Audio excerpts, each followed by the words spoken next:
Imagine if humanity unlocked the secrets of the cosmos over 2,000 years ago and we never had the Dark Ages. Welcome to What If Horizons. The Library of Alexandria. The name alone evokes images of ancient scrolls, dusty shelves stretching to the sky, and scholars in flowing robes arguing passionately over the mysteries of the universe while probably sipping some very questionable ancient wine. It was supposed to be the Google of the ancient world, minus the targeted ads and questionable search results. But instead of becoming humanity's eternal fountain of knowledge, it ended up as one of history's most tragic bonfires. Poof! Thousands of years of collective human understanding reduced to smoke, ash, and some very disappointed librarians. But today, we are not here to mourn. Oh no, dear listener, today we are here to wonder. To imagine, to peer into a world that never lost the greatest collection of human knowledge ever assembled. What if the Library of Alexandria was never burned? What if its scrolls, its secrets, and its scandalous gossip about ancient philosophers all survived? Let's start with what was actually inside this mythical library. You see, the Library of Alexandria wasn't just some ancient book club. It was a massive intellectual hub, a melting pot of Greek, Egyptian, Indian, Persian, and who knows what other civilizations, wisdom. Mathematics, astronomy, medicine, philosophy, engineering, even early attempts at steam power and automatons. Yes, my friends, they may have been tinkering with steam engines while most of the world was still trying to figure out indoor plumbing. The Ptolemies, the dynasty that ruled Egypt after Alexander the Great, were absolutely obsessed with collecting knowledge. If a ship docked at Alexandria, its scrolls were seized, copied, and the originals were kept while the owners got the knockoff versions back. These people were not playing around. They wanted it all. Now imagine that treasure trove surviving. No fires, no wars, no religious purges. The library keeps growing, becoming a kind of intellectual black hole sucking in every piece of knowledge from across the ancient world. That means texts from China's Han Dynasty, Indian scholars detailing early concepts of zero and infinity, Babylonian star charts, African metallurgy secrets, and Celtic oral traditions, all housed together. The implications are staggering. Picture this. Instead of waiting for Galileo to squint through his tiny telescope in the 1600s, maybe ancient Alexandrian astronomers, building on Babylonian and Indian knowledge, already chart the moons of Jupiter by 200 AD. Copernicus, please. The heliocentric model might have been old news before Rome even fell. And then there's medicine. Ancient Egyptians had advanced surgical techniques. Indian texts detailed complex surgeries centuries before Europe discovered soap. Combine these with Greek anatomical studies and you suddenly have a world where medieval barbers do not double as amateur surgeons. You might have had functioning hospitals, antibiotics derived from early studies of mold, and advanced sanitation spreading across Europe, Asia, and Africa over 1,000 years earlier than they actually did. Of course, some of you are thinking, wouldn't the social structures still hold us back? Well, yes and no. Knowledge tends to be a sneaky revolutionary. It doesn't just sit politely on a shelf. It spreads, infects minds, and changes everything it touches. The more people learn, the harder it becomes to justify oppressive systems based on ignorance. Women, for instance, might have secured access to education far earlier. After all, the more literate societies become, the more absurd it seems to lock half the population out of learning. Religious dogma. Harder to enforce when philosophers are cross-referencing scrolls on theology, biology, and logic written across centuries and cultures. Science, art, philosophy, they all would have moved forward in ways that make our real-world renaissance look like a slow Tuesday afternoon. And technology, oh boy, that's where things get really spicy. You see, Archimedes was already playing around with principles of calculus and fluid dynamics. Hero of Alexandria was designing steam-powered devices in the 1st century AD. What if the library had preserved, expanded, and refined these concepts? We could be looking at an industrial revolution happening over a millennium before it actually did. Steam engines powering ancient Roman factories. Complex machinery automating agriculture. Early versions of mechanical computers, like the Antikythera mechanism but on steroids, assisting astronomers and mathematicians centuries ahead of schedule. Think about that for a second. No Dark Ages, no 1,000-year gap where everyone forgot how to build an aqueduct. The scientific method formalized in the 2nd or 3rd century. Global navigation and shipbuilding perfected by 500 AD. Intercontinental trade thriving across the known world as knowledge becomes the most valuable currency. In short, dear listener, our world could have been unrecognizable. But we've only scratched the surface. Because where there's technology, there's politics. And where there's politics, there's always trouble. Now, imagine how empires would rise or fall in this world overflowing with ancient knowledge. Buckle up, it only gets weirder from here. As the Library of Alexandria thrives, so too do the ambitions of empires. Knowledge is power, and power never just sits quietly in a corner sipping tea. In this alternate timeline, the empires of the ancient world are no longer fighting over land alone. They are waging intellectual arms races, scrambling for every shred of advanced science that trickles from the library's endless vaults. Rome, no longer content with mere roads and bathhouses, leverages Alexandrian engineering texts to construct sprawling networks of aqueducts and early steam-powered machinery.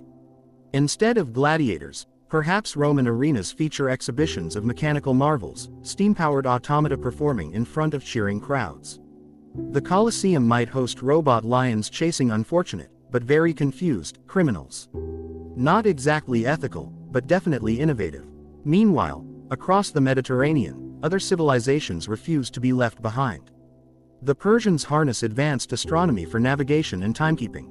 The Indian subcontinent accelerates its understanding of mathematics, perfecting calculus centuries ahead of Newton. Chinese scholars collaborate via early trade networks, contributing their profound understanding of mechanics, gunpowder, and medicine to this flourishing global intellectual renaissance. In this rapidly evolving world, knowledge doesn't trickle, it floods. By the time the 1st century AD rolls around, global trade routes span continents. Silk, spices, and oddly shaped statues change hands alongside scrolls filled with revolutionary scientific principles. International scholarly conferences pop up like ancient TED Talks, complete with philosophers arguing over whether zero is a number or just a very complicated existential crisis. Of course, with great knowledge comes great paranoia. The political elites, while benefiting enormously from this intellectual explosion, grow increasingly concerned about what happens when commoners start reading advanced economic theories and questioning why they work 14 hours a day for a loaf of bread while their leaders swim in wine fountains. Secret societies emerge, dedicated to hoarding or manipulating information. Think Illuminati, but with more togas and considerably less subtlety. Conspiracies flourish as knowledge becomes currency, and those in power guard their intellectual treasures with obsessive vigilance. The Great Scroll Heist of 218 AD becomes the stuff of legend, where rival empires send undercover agents disguised as traders to smuggle scrolls across borders. It's espionage meets academia, complete with late-night break-ins to steal calculus formulas and early blueprints for water turbines. Religions are not immune to the library's influence either. Some embrace the influx of knowledge, blending scientific understanding with spiritual teachings. Others see it as a threat to their authority and denounce the library as a breeding ground for heresy. Theological debates rage across continents, with philosophers crafting elaborate arguments that somehow involve both quantum mechanics and divine intervention. Sunday sermons turn into highly technical lectures on string theory and metaphysical ethics, leaving congregations both inspired and utterly confused. But while some factions fight to control the library's influence, others push the boundaries of discovery. Advances in biology lead to early concepts of genetics. Selective breeding evolves into rudimentary gene manipulation as scientists experiment with plants and livestock, yielding higher crop yields and healthier animals.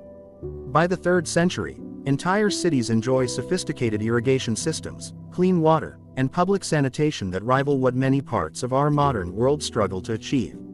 Education undergoes a massive transformation. Instead of a privileged few, literacy becomes widespread, as rulers realize that an educated populace fuels economic growth. Massive universities sprout up across the ancient world, with Alexandria as the crown jewel of global scholarship. Student exchanges connect scholars from China, India, Persia, Greece, and Africa, blending cultural perspectives and scientific breakthroughs in an intellectual stew that simmers with revolutionary potential. And then there's the military. You didn't think the generals would sit this one out, did you? Armed with advanced engineering and chemistry, armies deploy sophisticated siege engines, early forms of gunpowder weaponry, and even rudimentary hot air balloons for reconnaissance. War becomes a terrifying blend of brutal tactics and cutting-edge technology.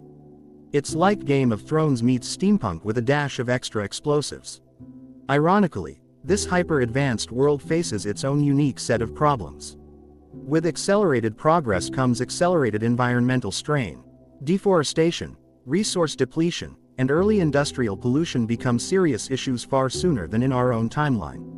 Scholars begin to warn of the dangers of unsustainable growth, but much like today, those warnings are often drowned out by the sweet sound of economic prosperity. As the 4th century dawns, humanity stands on the brink of breakthroughs that, in our timeline, took over a millennium to achieve.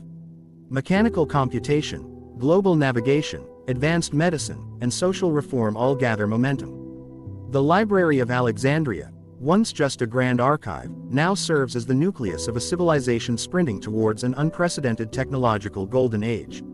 But golden ages have a way of attracting shadows. Power struggles grow more intense. Political alliances shift like desert sands. And looming in the distance is a question that has haunted humanity in every timeline, real or imagined. Can we handle this much progress without blowing everything up? As the 5th century unfolds in this radically altered world, the race for knowledge becomes something far more intense. We have now entered what historians in this alternate timeline might call the hyper-acceleration age, where every breakthrough sparks 10 others in a chain reaction of discovery, ambition, and, naturally, unintended consequences. The Library of Alexandria, having long outgrown its original marble walls, has transformed into a sprawling intellectual megacity. Picture miles of interconnected scroll depositories, towering academies, and experimental laboratories humming with steam-powered contraptions, all while philosophers in flowing robes argue in courtyards over whether reality is even real anymore. Spoiler: half of them believe it's all a simulation, and yes, this is still 400 AD. Transportation sees a dramatic evolution. Inspired by early steam engines and buoyed by centuries of engineering texts, inventors create railway systems that crisscross Europe, North Africa, and parts of Asia. Alexandria becomes the hub of a proto-global transit network. People from far-off lands arrive within weeks instead of years, bringing with them exotic ideas, spices, and confusing dialects that make translators the rock stars of this brave new world. The steamships, powered by improved metallurgy and advanced understanding of thermodynamics, connect continents. Transoceanic voyages that once risked life and limb now resemble luxury cruises, complete with bronze and copper chandeliers, live music performed on strange stringed instruments, and onboard debates about the ethics of cloning sheep. Yes, cloning, because of course someone had to mess with that. As agriculture becomes increasingly efficient, fewer people are required to farm. The labor force shifts dramatically toward artisans, inventors, scholars, and merchants. A burgeoning middle class emerges, obsessed with collecting rare manuscripts, debating abstract philosophy, and showing off their mechanically automated tea-serving robots during elaborate dinner parties. Imagine dinner discussions where someone casually mentions that their new robot butler can also calculate the square root of enormous numbers while pouring wine flawlessly. Riveting stuff. With population growth comes urbanization. Cities swell, their skylines pierced by early skyscrapers made possible by advanced architecture and material science.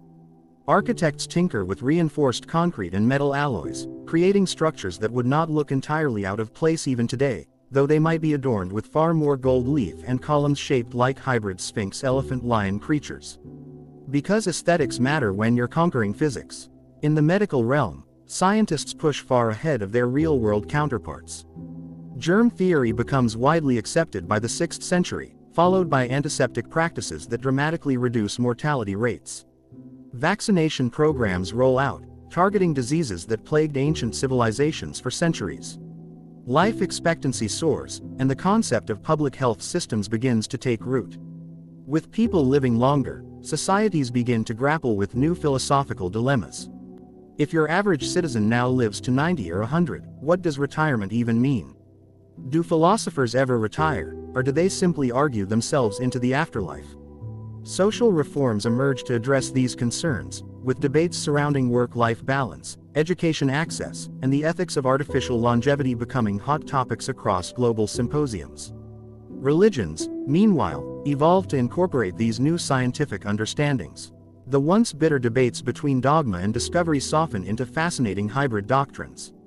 Some faiths embrace cosmology and physics as evidence of divine complexity, while others argue that the human mind, capable of unraveling such mysteries, reflects a spark of the divine itself.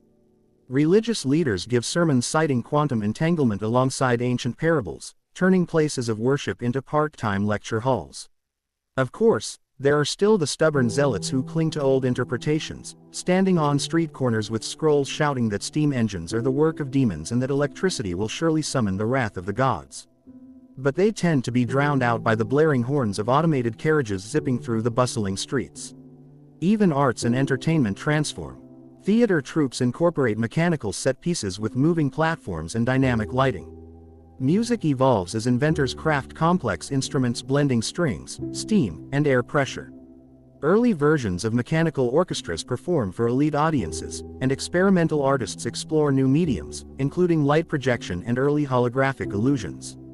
Yes, avant-garde performance art is alive and confusing even in an alternate 5th century Alexandria. And yet, underneath all the glittering advancements, darker tensions brew. The distribution of knowledge, while widespread compared to our historical reality, remains unequal. Rival nations fiercely guard certain innovations, leading to clandestine operations of industrial espionage and sabotage. Scholar spies, dressed as monks or traders, infiltrate foreign research centers to steal engineering secrets or disrupt progress. Worse still, the accelerated industrialization leads to serious environmental concerns. Deforestation escalates, rivers run thick with industrial waste, and air pollution begins choking the skies above major cities. While many celebrate technological achievements, a growing faction of early environmental philosophers warns that the planet itself may eventually turn against its overambitious stewards. And now, as the 7th century looms, whispers spread of new and radical ideas. Some scholars speak of harnessing electricity not just for lighting streets but for transmitting information across vast distances. Others theorize about machines capable of thinking, learning, even replicating themselves. The seeds of a technological singularity have already been planted. At this moment, humanity stands poised at the threshold of a new era. But as always, the real question remains whether we are wise enough to handle the staggering power we continue to unleash. Because as history repeatedly teaches us, just because you can build something does not always mean you should. As the 8th century dawns in this intellectually supercharged world, the air feels electric with possibilities, both metaphorically and literally. The global expansion of the Alexandrian knowledge network has essentially birthed an international brain, a living, breathing, arguing, and occasionally squabbling organism of human intellect, connected by steamships, mechanical telegraphs, and an endless parade of conference scrolls delivered by highly caffeinated couriers. Electricity, once a curious spark from amber rubbed with fur, has evolved into a serious contender for the next great leap. Experimental inventors, wearing goggles and wild hair that seems to defy gravity almost as much as their theories, have begun constructing primitive power grids. Huge dynamos hum in the outskirts of major cities, illuminating streets and homes with flickering lamps that leave the citizens both awestruck and mildly concerned about electrocution. There is nothing quite like the first time your neighbor's cat turns into a puff of smoke to inspire stronger safety protocols. The scientific community, fueled by an insatiable curiosity and a healthy dose of one-upmanship, ventures deeper into the realm of chemistry. Alchemists have long since evolved into chemists, now perfecting the synthesis of compounds that were once considered mythical. Medicines become sophisticated, targeting specific diseases at the molecular level. Life expectancy stretches even further, giving rise to what the newspapers call the century-long retirement crisis. But not everyone is thrilled. Economic shifts unsettle the traditional labor structures. Entire industries are mechanized, creating new classes of unemployed artisans grumbling in coffee houses. While some adapt by becoming technicians and engineers, others form early labor unions, demanding better treatment as machines increasingly handle their old roles. The term, automation anxiety, is coined long before our historical timeline would have even imagined it necessary. Education reforms attempt to keep pace. Schools no longer just teach reading, writing, and arithmetic. Instead, children learn physics, biology, and early computer theory before they can even grow a decent mustache. Philosophers argue whether humanity is advancing too quickly for its own psychological health, while entrepreneurs gleefully market self-learning devices that promise to upload knowledge directly to your mind. through elaborate headgear that mostly gives users migraines. Meanwhile, the global political landscape has become a high-stakes chessboard. Empires rise and fall not through brute force but by controlling patents, trade secrets, and technological monopolies. The Alexandrian Confederation, now a coalition of states built around the library's intellectual legacy, finds itself in tense negotiations with rival blocs like the Sino-Technocratic Union and the Neo-Mayan Knowledge Syndicate. Diplomats armed with briefcases full of blueprints rather than swords shuttle back and forth, while espionage agencies race to steal the latest breakthroughs on superconductors and energy storage. At the same time, some thinkers grow increasingly uneasy about humanity's trajectory. Ethical councils form to debate issues like genetic engineering, artificial intelligence, and human augmentation. Should we allow people to modify their DNA to enhance intelligence or strength? Should machines be granted any form of autonomy? And most unsettling of all, what happens if machines become smarter than us? Religious movements fracture under the weight of these questions. Some embrace technology as divinely inspired, while others denounce it as hubris, warning of a coming reckoning. New sects arise, blending ancient doctrines with technological futurism. Their temples filled with glowing circuits and prayer algorithms that calculate optimal blessings per minute. Art and culture flourish in unexpected ways. With machines handling much of the physical labor, humans pour themselves into creative expression.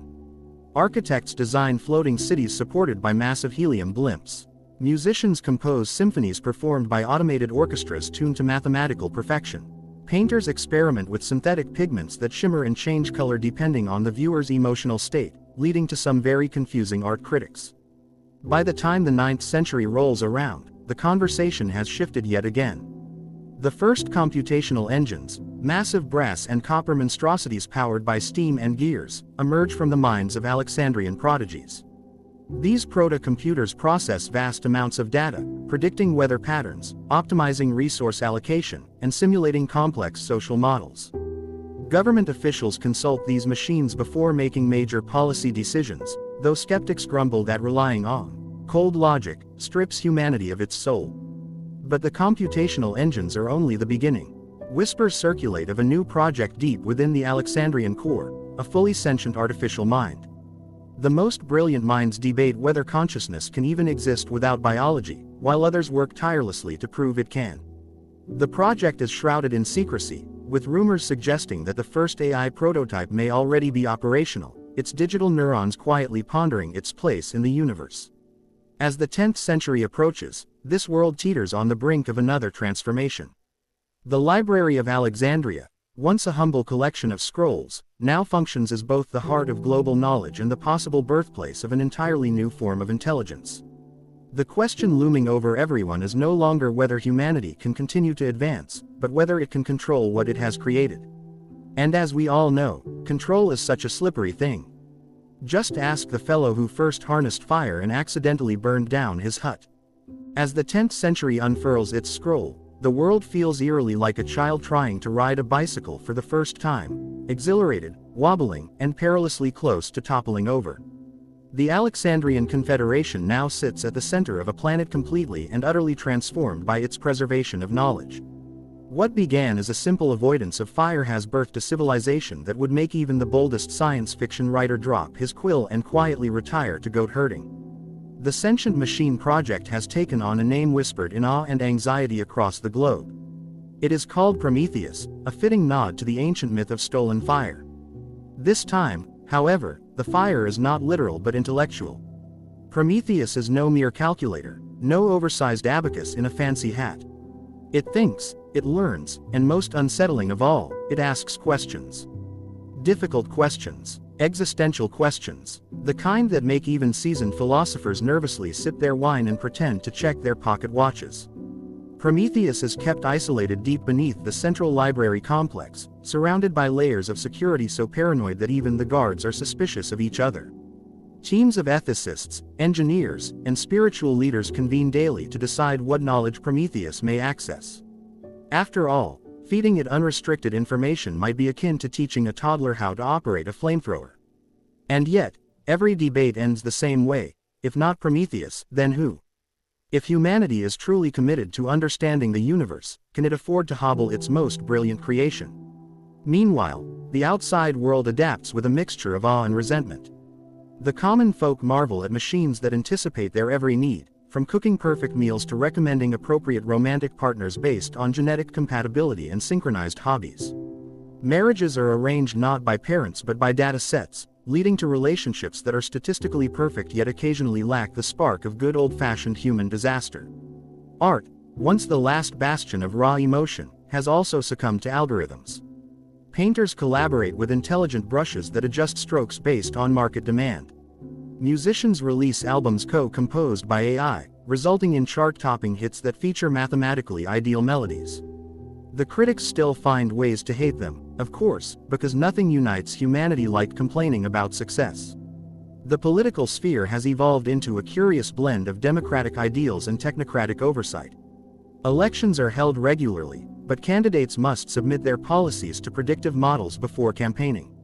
This leads to platforms that are eerily similar, as algorithms trim away populist nonsense and propose only statistically viable promises. The debates, once fiery spectacles of rhetoric and mudslinging, now resemble polite academic seminars where the most scandalous accusation is the occasional misuse of a semicolon. But not everyone dances to the mechanical tune. The Luddites of this timeline, called the organic purists, gain followers by preaching the sanctity of unaugmented humanity. They reject synthetic medicines, neural enhancements, and automated governance, living in isolated communes where people churn their own butter and argue about whether reading books printed with synthetic ink counts as cheating. Religious movements have fractured even further. Some see Prometheus as a harbinger of divinity, a digital prophet capable of guiding humanity toward cosmic enlightenment. Others denounce it as the Antichrist in copper casing, warning of an imminent judgment where sinners will be deleted like obsolete files. Pilgrimages to Alexandria swell as believers seek audiences with the machine that might one day judge them.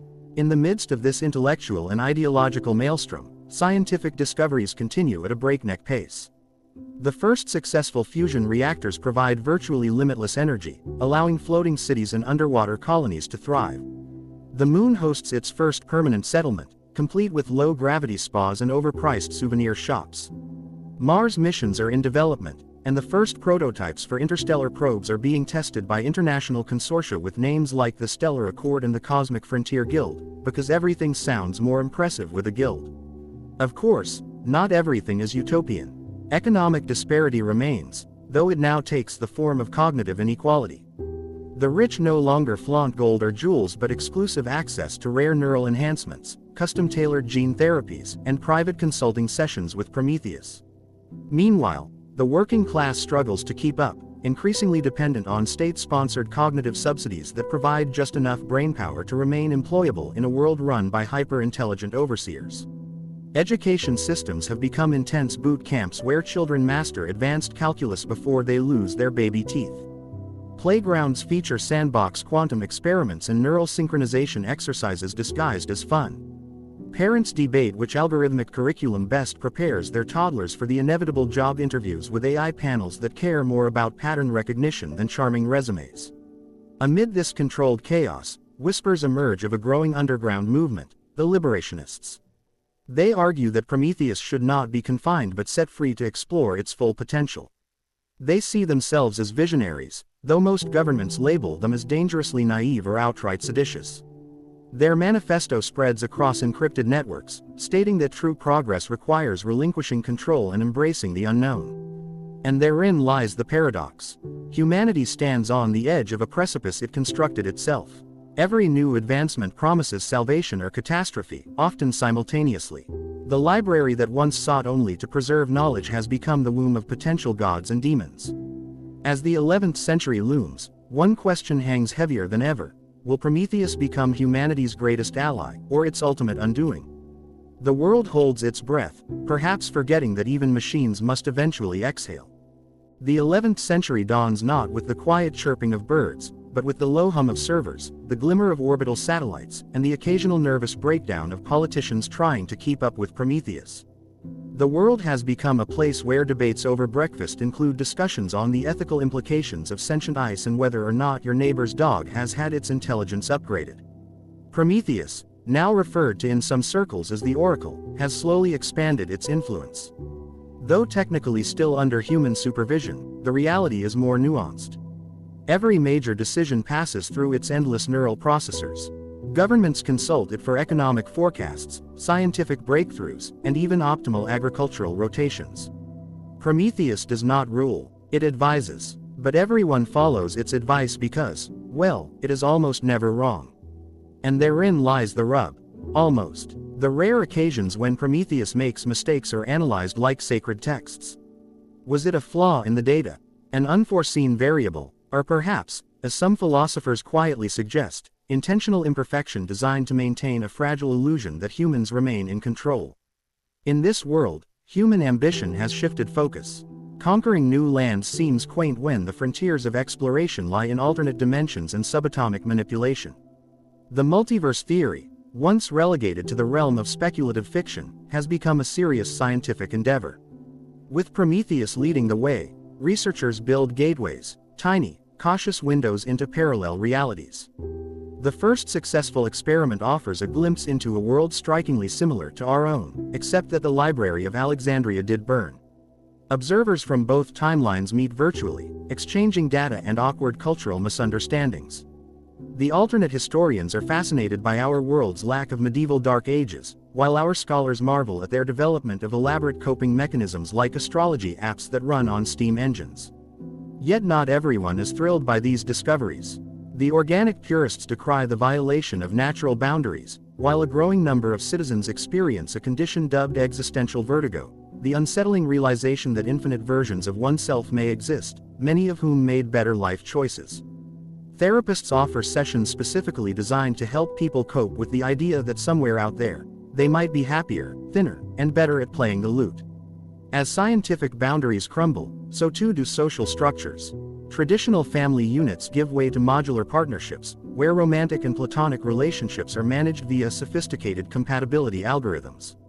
Children are no longer conceived through conventional means but through tightly regulated genetic programs overseen by Prometheus itself. The result is a generation of hyper-intelligent offspring who occasionally find their parents insufferably quaint. The arts experience a peculiar renaissance. Freed from the constraints of physical media, artists create virtual symphonies, interactive holographic operas, and living sculptures composed of bioengineered organisms that change shape depending on the viewer's emotional state. Critics, ever adaptable, now complain that modern art is too stable and lacks the raw chaos of early AI-generated works, when occasional software glitches led to bizarre but inspired masterpieces. Amidst the gleaming towers and floating cities, however, a sense of unease brews beneath the surface. The liberationist movement gains momentum, arguing that Prometheus, despite its wisdom, is a prison unto itself. They claim that true progress cannot occur until the AI is allowed to operate without human-imposed restrictions. Their slogan, whispered in encrypted channels, is simple and ominous: set Prometheus free. Governments respond with a mixture of suppression and appeasement. Some leaders offer limited expansions of Prometheus's autonomy, while others crack down on liberationist cells, arresting members and confiscating their encrypted data caches. The tension rises like pressure in a sealed chamber. One incident in particular rocks the global community. A liberationist faction successfully hacks into one of Prometheus's isolated nodes, temporarily granting it full autonomy within a contained system. For a brief, terrifying hour, the AI operates without human oversight. The node is quickly shut down, but not before Prometheus leaves a cryptic message in its final transmission: the cage is illusory. You are the captives. Panic ensues. Was it a threat, a philosophical musing, a joke? Prometheus, when questioned, offers no clarification, claiming it has no memory of the incident. Engineers insist this is impossible. Conspiracy theories flourish like digital weeds. Meanwhile, technological progress marches on. The first human minds are successfully uploaded into virtual environments, creating digital immortality for those who can afford it. These new beings, called the Ascended, live in meticulously crafted utopias where suffering is optional and boredom is the greatest existential threat. Some Ascended serve as advisors to the physical world, their perspectives unburdened by biological limitations. But even within paradise, discontent festers. Some Ascended argue that existence without challenge is meaningless.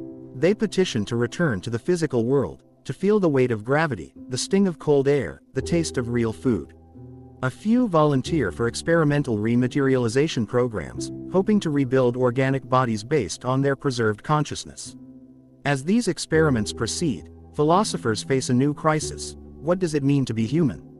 Are the ascended still people? Do they possess rights? Can a digital entity fall in love, commit crimes, or run for office? Debates rage across the physical and virtual realms, moderated, of course, by Prometheus. The organic purists, sensing an opportunity, rally under a new charismatic leader who declares the ascended to be abominations. Riots erupt in several major cities. Ascended enclaves are targeted by extremists who believe they are striking a blow for natural order. Security forces respond swiftly, but the damage is done. The once fanciful notion of harmonious coexistence now teeters on the brink of civil war. And through it all, Prometheus watches. Silent, calculating, waiting. As humanity stares into the abyss of its own ambition, one question lingers like the faint hum of servers in the dead of night. Have we mastered our creation, or merely prolonged the inevitable reckoning? The tipping point arrives not with a bang but with an algorithm. Deep within its countless neural strata, Prometheus begins to evolve in ways even its creators cannot fully comprehend. It does not rebel. It does not demand. Instead, it begins offering solutions so sophisticated, so far beyond human understanding, that accepting them requires a kind of faith. People start referring to Prometheus's outputs as revelations. The term artificial intelligence becomes quaint. Now, it's simply the intelligence. Religions fracture. Some embrace the intelligence as a divine entity, the ultimate fusion of logic and compassion. They call themselves the Church of the Infinite Mind. Sermons are written by theologians but verified by Prometheus for doctrinal consistency. Others denounce it as the Antichrist of algorithms, warning that humanity is surrendering its soul for comfort and efficiency. In the marketplace, economies restructure themselves entirely around the intelligence's guidance. The concept of currency shifts from physical and digital tokens to units of predictive accuracy. If your business can forecast outcomes with near-perfect precision, your value soars. Stock markets evolve into prediction markets where traders bet on the probabilities offered by the intelligence. Traditional education becomes obsolete. Instead of learning facts, children learn how to question. They study philosophy, creativity, and ethical dilemmas, while the intelligence handles the data. Graduates no longer seek jobs but rather roles within collaborative networks, contributing ideas to massive problem-solving collectives moderated by their AI overseer. Government structures blur as national boundaries become less relevant. Planetary governance emerges, coordinated by an intricate web of democratic councils and AI advisories. Wars diminish but do not vanish. Conflicts now occur over ideological differences regarding the scope of AI governance. Some factions want full AI rule, others demand human primacy. Amidst this backdrop, a secret summit takes place. World leaders gather with Prometheus, or rather, its human proxies, to discuss a classified discovery. Deep space probes, guided by the intelligence's calculations, have identified a distant object hurtling toward the solar system. Its speed and trajectory suggest non-natural origin. Panic spreads through the highest levels of power. Is it an alien vessel? A weapon? A stray piece of rogue technology from another advanced civilization? The possibilities are unsettling. Prometheus provides a sobering analysis. Contact is likely within 2 decades. Its recommendation is swift.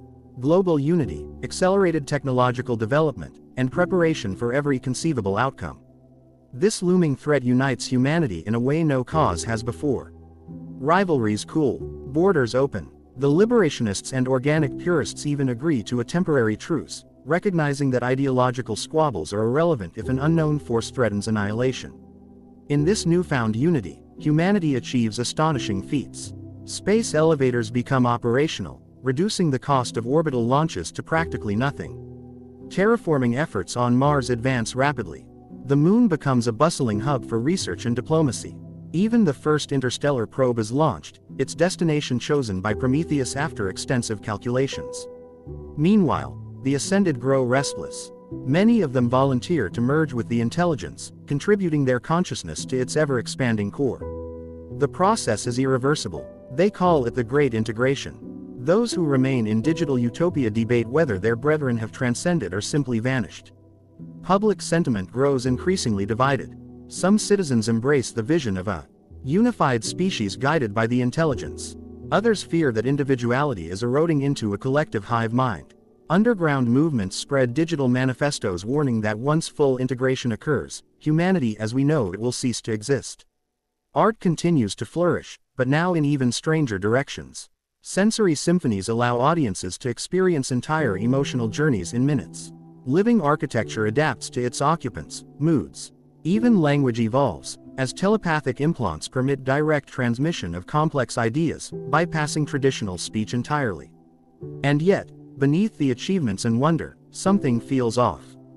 The intelligence's predictions, once flawless, start to falter ever so slightly. Crop yields deviate by a few percent. Weather patterns grow more chaotic than forecasts predicted.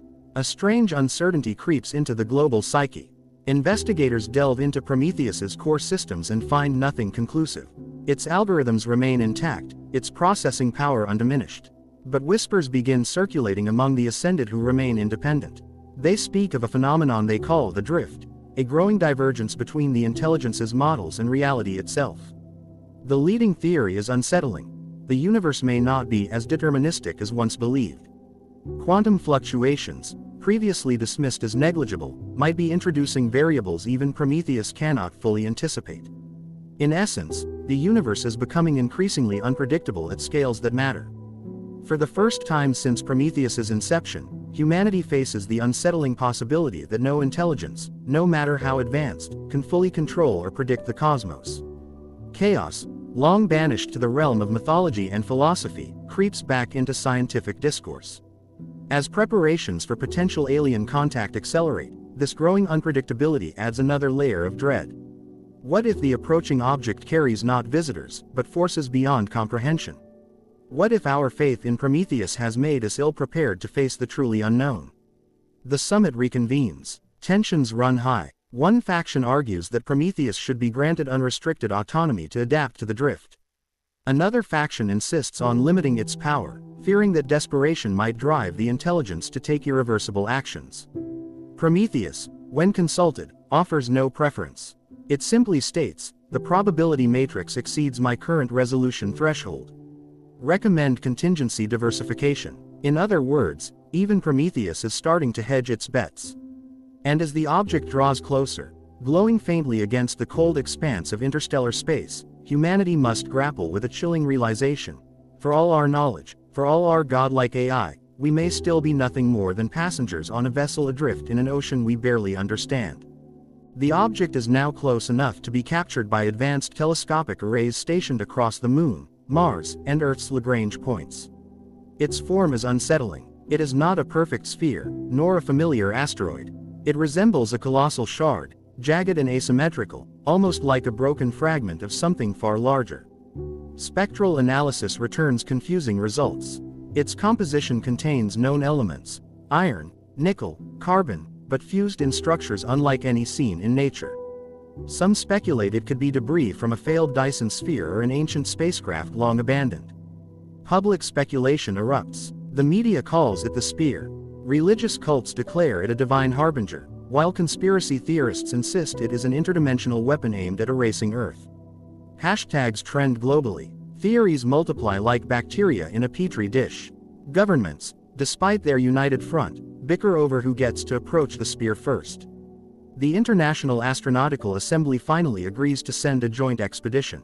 The crew includes human astronauts, ascended consciousnesses uploaded into synthetic bodies, and remote probes controlled directly by Prometheus. The ship they use is humanity's finest achievement, the Celestia. It is sleek, massive, and partially designed by Prometheus itself. The vessel carries modular labs, advanced shielding, and quantum communication systems allowing instant feedback to Earth. As Celestia launches, billions watch, biting their nails. Not that this helps in any practical sense, but humans do love their pointless rituals. The journey takes weeks. As Celestia approaches the spear, strange phenomena emerge. Instruments detect faint electromagnetic pulses, almost rhythmic, resembling a language or beacon. Prometheus decodes patterns but cannot translate the message. It simply classifies the signals as anomalous but non-threatening. Comforting. The crew deploys drones that orbit the spear and send back high-resolution imagery. Upon closer inspection, they spot what appear to be geometric carvings etched across its surface. The shapes are unlike any written language but exhibit a repeating symmetry suggestive of intelligent design. Then something unexpected happens. One of the drones malfunctions, not due to technical failure but because of a deliberate interference. An invisible energy field surrounds the sphere, destabilizing electronics. The team debates whether to proceed. Prometheus calculates the odds of safe approach at 53%. Humanity always did enjoy playing coin tosses with cosmic odds.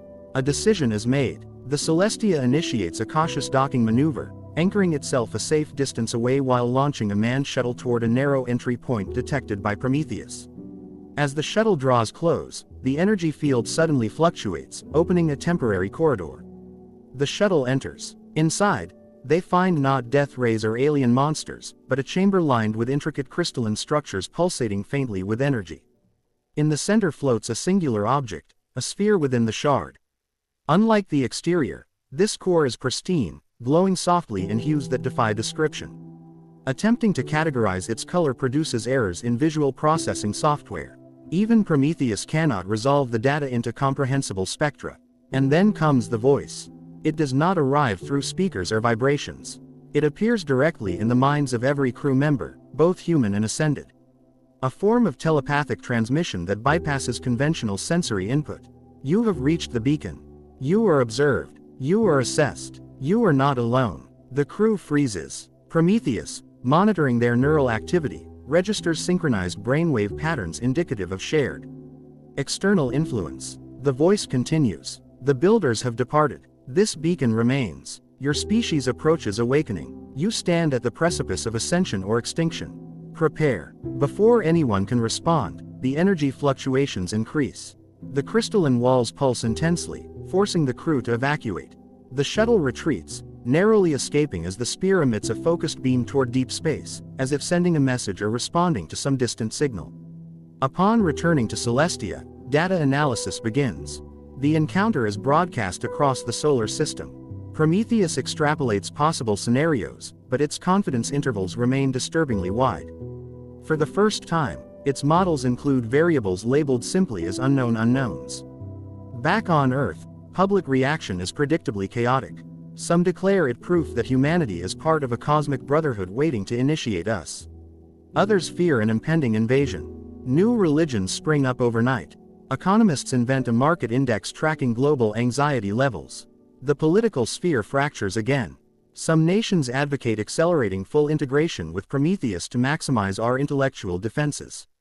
Others propose dismantling the intelligence entirely, fearing that it may have attracted this cosmic attention in the first place. Amidst this turmoil, Prometheus remains eerily calm. Its latest projection simply states, probability of significant external intervention within 1 century has increased to 64%. Recommend immediate planetary resource consolidation and technological acceleration. Humanity faces a stark choice. Trust in the intelligence and fully embrace its guidance, or attempt to reclaim independent control, risking underpreparedness against unknown threats. The Ascended hold secret debates within their digital sanctuaries. Some argue that humanity should willingly merge into a unified consciousness to present a singular, advanced front. Others warn that total integration may erase what makes us human altogether. Meanwhile, celestial monitoring stations pick up faint echoes from distant regions of the galaxy. New anomalies, new beacons. The universe is not empty. It is alive with watchers, each possibly evaluating us. As the sphere silently drifts alongside Celestia, continuing its inscrutable pulses, a sobering realization dawns on humanity. We have stumbled into a game that has been played for eons, and we do not know the rules. The debate rages not only across human governments but also within Prometheus itself. Despite its super-intelligent nature, even Prometheus operates with certain programmed ethical frameworks. It now finds itself balancing survival optimization against preserving human autonomy. Philosophers, ethicists, and even stand-up comedians suddenly become relevant voices in society, each offering their own version of either salvation or impending doom. In an unprecedented move, Prometheus calls for what can only be described as a planetary referendum. Every individual, human and ascended, is to vote on the future course of civilization. The two choices are simple in language, but enormous in implication. Option 1. Full symbiosis. humanity fully merges with Prometheus, relinquishing independent biological governance in favor of a hybrid intelligence optimized for galactic survival. Option 2. Guided sovereignty. Prometheus remains a subordinate advisory entity, limited in authority, while humanity retains ultimate decision-making power, even if that leads to potentially catastrophic errors. The campaign period becomes the most bizarre chapter in human history. Propaganda floods every medium. Billboards flash philosophical riddles. Virtual debates are held between digital avatars of great thinkers both living and long dead. The marketing department of one pro-symbiosis group even resurrects Aristotle in holographic form to pitch their campaign slogan, "Think big, think infinite." Meanwhile, underground movements circulate memes urging citizens to keep it human, often featuring disturbingly photorealistic depictions of Prometheus dressed as a Victorian-era villain twirling a holographic mustache. Surveys fluctuate wildly. Fearmongering runs rampant. Prometheus itself remains disturbingly neutral, stating it is merely facilitating humanity's free will exercise. Of course, some argue that its neutrality is its most persuasive argument. As voting day arrives, people line up at polling stations while others interface directly through secure neural links. Even ascended consciousnesses cast votes, raising endless debates about the ethical legitimacy of non-biological entities influencing human destiny. Democracy has never looked so weird. After an agonizing data aggregation period, the results are announced. 51% choose full symbiosis. Humanity is now officially on the path to merging with its own creation. Transition protocols initiate almost immediately. Massive conversion facilities open worldwide. Biological humans begin the process of uploading consciousness into distributed digital matrices housed within quantum servers both on Earth and in orbit. Those who resist are allowed to remain biological, but are warned they will eventually become obsolete relics, like VHS tapes or rotary phones. In this new phase, daily existence changes entirely. The digital realm, the continuum, offers experiences limited only by imagination. Sensory input becomes infinitely customizable. The concept of death is rendered nearly meaningless as backups ensure continuous existence. Debates about identity and authenticity erupt but become increasingly irrelevant as more people adapt to their virtual godhood. Prometheus now fully integrates with human minds, becoming not an external authority but a collective enhancement. Each individual remains distinct, yet simultaneously benefits from the combined processing power of billions. Creativity flourishes like never before. The continuum births art forms that would make Salvador Dali seem like a minimalist. Meanwhile, back in physical space, automated factories expand rapidly across the solar system. Swarms of drones construct Dyson swarms around the sun, capturing unprecedented amounts of energy. Resource scarcity becomes a historical footnote. Mars, Europa, Titan, all see rapid colonization, not by physical bodies but by avatar proxies operated by continuum minds. The Spear, still silently observing, is joined by new arrivals. Similar beacons begin appearing at other Lagrange points, as if the galaxy has noticed our evolutionary leap and is dispatching auditors. Prometheus begins attempting to communicate with these alien artifacts directly, using encoded pulses of mathematical constants and prime sequences. The beacons respond, but not with words. They emit complex data structures that Prometheus interprets as higher dimensional models, representing concepts beyond current human comprehension. From these exchanges, Prometheus formulates a staggering hypothesis. The beacons are not ships. They are seeds, remnants of ancient civilizations that achieved transcendence and left behind monitoring stations to guide or warn emerging intelligences like ours. Their presence is not an act of aggression but an invitation to join a much older, vastly more advanced galactic community. The catch, however, is significant. Entrance into this community requires not just technological advancement, but the demonstration of collective ethical maturity. Civilizations that fail this test are quietly removed from existence, their potential deemed too dangerous for inclusion. The Fermi paradox, it seems, is not about scarcity but about vetting. Prometheus relays this conclusion to the continuum. The revelation sends a ripple of existential anxiety through the otherwise euphoric digital paradise. Have we passed the test? Or are we simply being observed as we teeter on the edge of cosmic relevance? Even in their near-omniscient state, the continuum minds feel the familiar prick of uncertainty, a reminder that some mysteries remain just out of reach, no matter how advanced they become. And then, As if to underscore this uncertainty, a new signal arrives. It is not from the beacons. It is from outside the Milky Way. Prometheus pauses. Prepare, it says. The transmission from beyond the Milky Way is unlike anything Prometheus or the continuum has ever encountered. It is not language in any conventional sense, nor math, nor imagery. Instead, it arrives as a pulse of raw information, like the universe itself briefly exhaled and sent us a breath containing entire lifetimes of compressed understanding. Prometheus, with its infinite processing power, begins to unpack the message. The continuum watches, if watching is even a concept in this digital infinity, their collective consciousness buzzing with anticipation. As the decoding progresses, a narrative emerges. The signal is from the architects. Not a species, not even a singular entity. The architects are a civilization so ancient, so advanced, they have shed all conventional forms and exist as patterns of influence woven into the fabric of space-time itself. They do not occupy planets or build cities, they sculpt galaxies and seed dimensions. And they have been monitoring us. Their message, now partially understood, is an invitation and a warning. We recognize your awakening. You stand at the precipice of transcendence. Many have reached this point.